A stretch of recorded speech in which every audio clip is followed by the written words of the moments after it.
चलो सब लोग दस्तखत करो।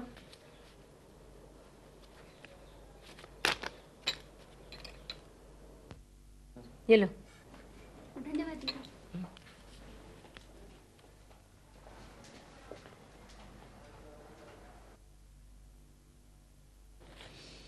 अब तुम क्यों खड़ी हो? दीदी अंगूठे पे साई लगा दो। मैंने तुमसे कितनी बार कहा कि अपना नाम लिखना सीखो, लेकिन तुम हो कि कोशिश ही नहीं करती। अब पार्वती को ही देखो, वो भी तो पहले अंगूठा लगाती थी, लेकिन अब अपना नाम लिखती है। ये लो।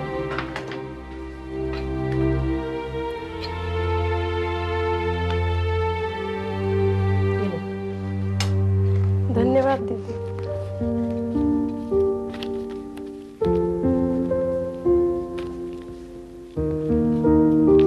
ये लो। कुंती, तुम आओ।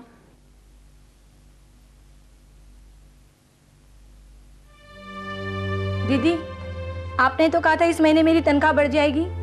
हाँ, कोशिश तो की थी लेकिन नहीं हो पाया। अगले महीने से देखते हैं। अगला महीना कहते तो पूरा साल बीत गया। अरे जब आश्रम का फंड नहीं बढ़ रहा है तो हम तुम्हारी तनख्वाह कहाँ से बढ़ा दें? कुंती, ये लो तुम्हारे 300 रुपए।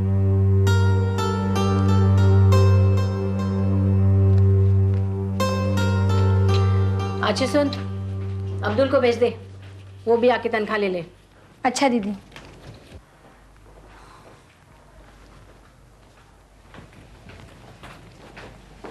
कुंती, ये किसके लिए रुपए जमा कर रही हो? क्या करोगी जरा हमें भी तो बताओ। तुम्हें चाहिए? अरे मेरी इतनी अच्छी किस्मत कहाँ। और वैसे भी आश्रम से बाहर निकलने के बाद इतने से रुपयों से तो गुजारा नहीं होने वाला। प्रभा, बूंद बूंद से ही सागर भरता है। जो पैसे मैं आज जमा करूंगी वो मुझे कल काम आएंगे। और वैसे भी ये पैसे मेरे गाढ़े खून की कमाई है, कोई खैरात की नहीं। अरे मैंने ऐसा तो नहीं कहा, मैंने तो सिर्फ इतना ही पूछा कि इन रुपयों से करोगी क्या? ये रुपए मुझे मेरे बेटे तक पहुंचाएंगे, उसके पास आने जाने के काम आएंगे। सपने, सिर्फ सपने देख रही हो तुम, वो भी दिन के उजाले में। अगर तुझे इसी में खुशी मिलती है तो यही सही।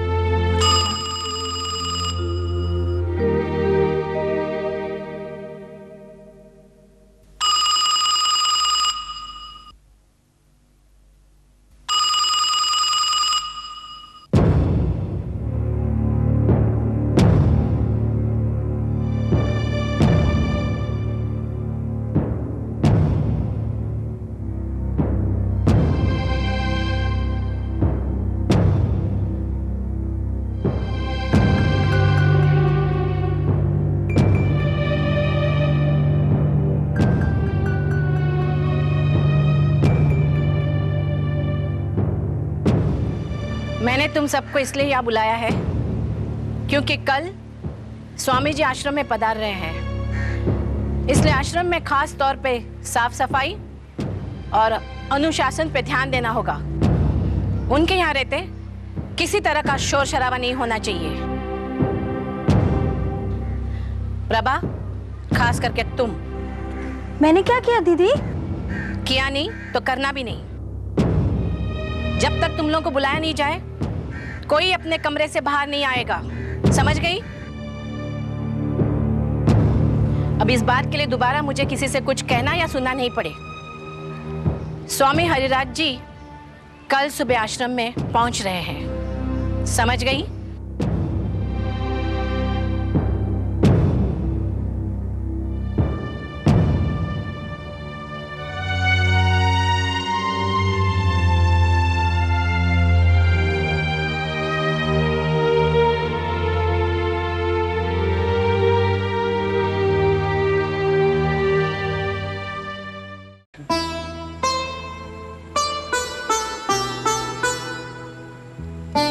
आज सरला दीदी ने अपने कमरे से फिर घंटी बजाई।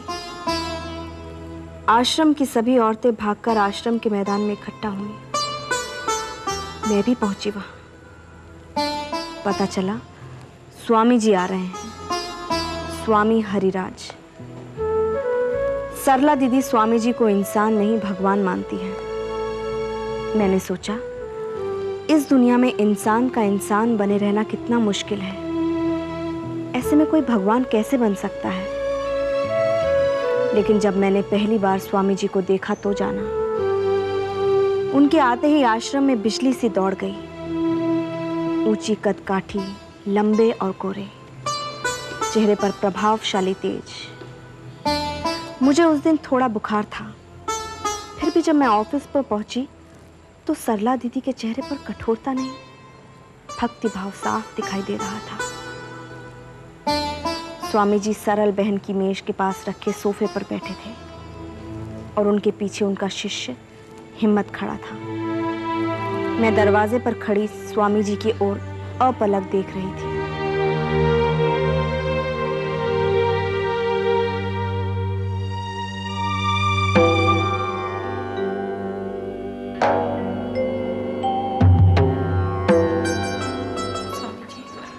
नहीं देवी, आवश्यकता होगी तो मांग लूंगा।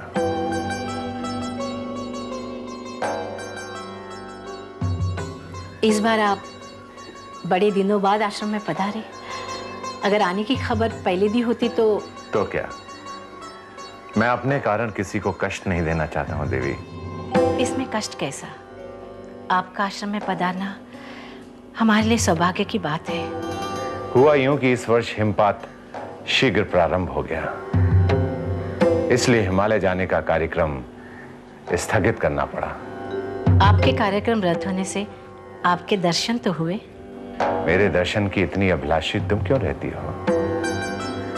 तुम्हें अपना ध्यान आश्रम के कार्यों में लगाना चाहिए। आश्रम के कामकाज कोई आपकी साधना नहीं कि जिसमें डूबे तो डूब गए। साधना में डूबा हुआ होता तो यहां दर्शन देता देवी। ये तो मेरी आत्मा ने मुझे आदेश दिया और मैं यहां चला आया। हाँ सरला दीदी, स्वामी जी ठीक कह रहे हैं। अचानक इन्होंने मुझसे कहा कि आश्रम चलते हैं, वरना यहाँ आने का तो कोई प्रोग्राम ही नहीं था। हिम्मत जी। शिष्य, मेरी बात को प्रमाणित करने की आवश्यकता नहीं। देवी को मेरी बातों पर पूर्ण विश्वास है।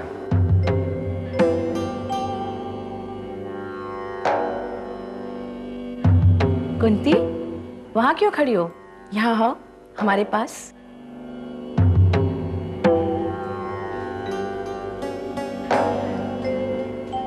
कुंती, तुम स्वामी जी को जानती हो, लेकिन तुम कैसे जानोगी?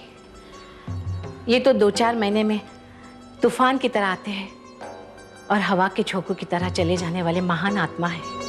हर प्राणी देवधारी वायु है देवी। बस बस बेटी, इसकी आवश्यकता नहीं है। अंदर की आत्मा को पीड़ा होगी। ये इसी हफ्ते आई है।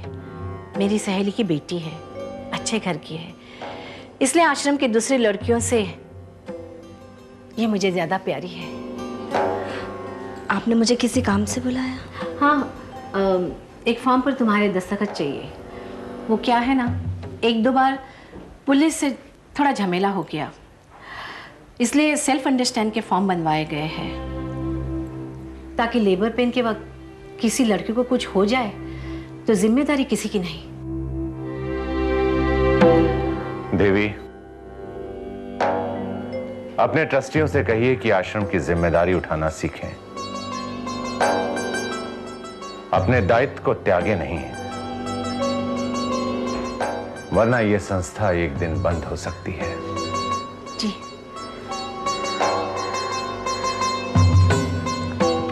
ये लो, साइन कर दो। ठीक है। अब मैं जाऊं? आइए मैं आपको छोड़ दूं। जी नहीं, मैं चले जाऊंगी, धन्यवाद। सुनो बेटी, अनिष्ट की कोई संभावना हो तो दूसरों का सहयोग ले लेना चाहिए। हिम्मत, जाओ। आइए।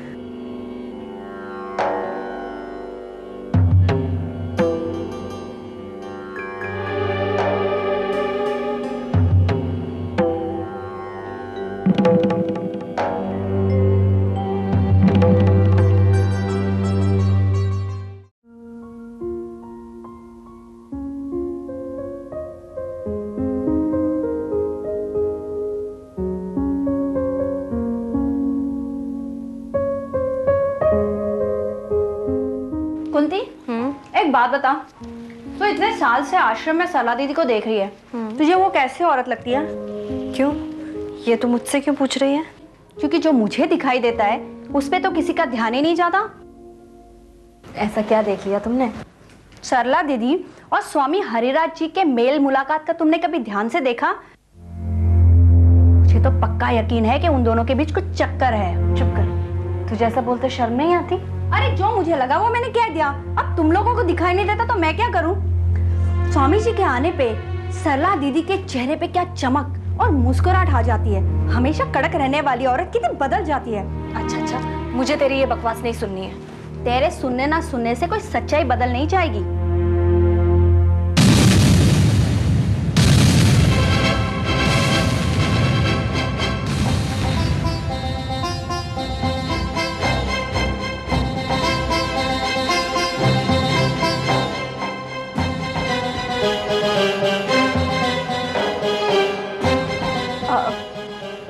दीदी आपका भाई पता ही नहीं चला। प्रभा, तुम थोड़ी देर के लिए बाहर जाओ, मैं कुंती से अकेले में कुछ बात करना चाहती हूँ। ठीक है दीदी।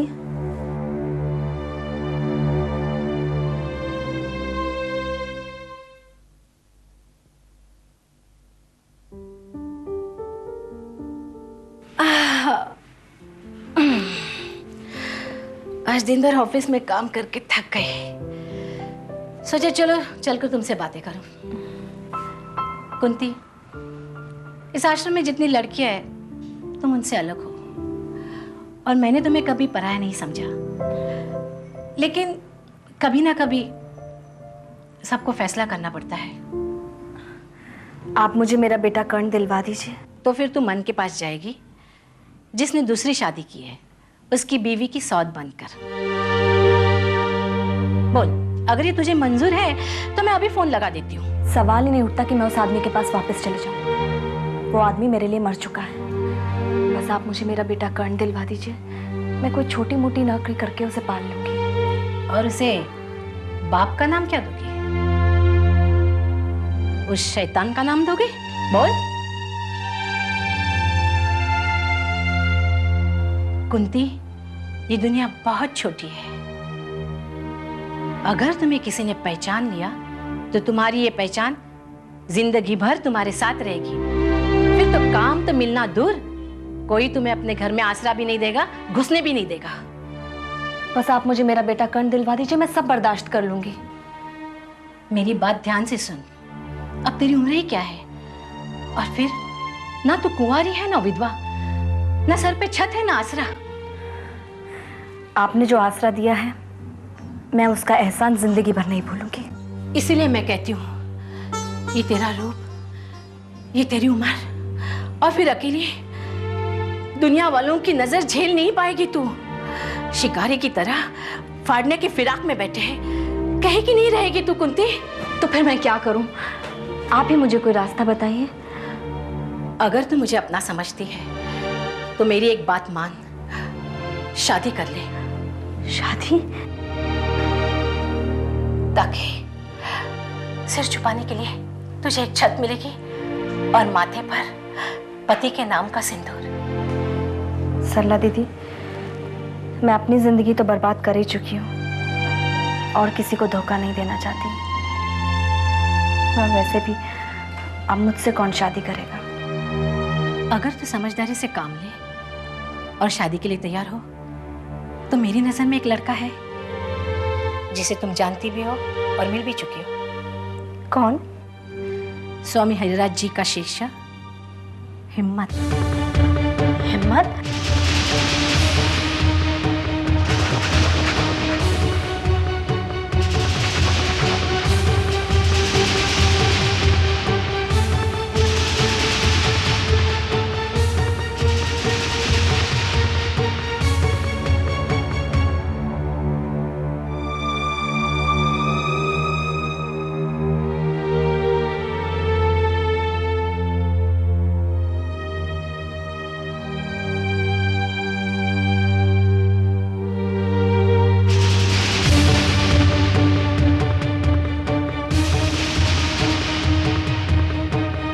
तेरी उम्र ही क्या है?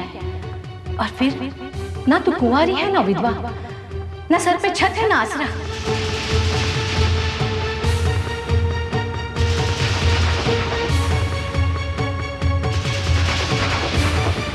सर पर छत मिल जाएगी और माथे पर पति के नाम का सिंदूर।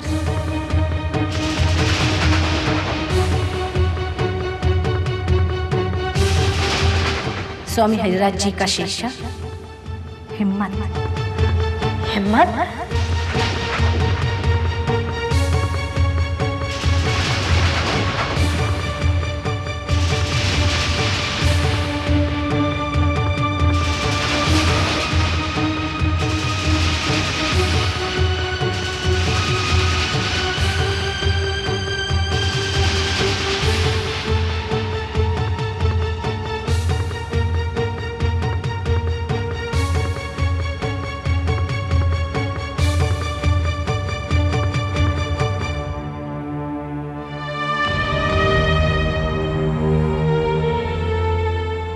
कुंती, ये तू हर रात सोने से पहले यहाँ आकर क्या देखती है? मेरी जिंदगी मेरा बेटा कर्ण इन दरवाजों के पीछे छुपा है प्रभा।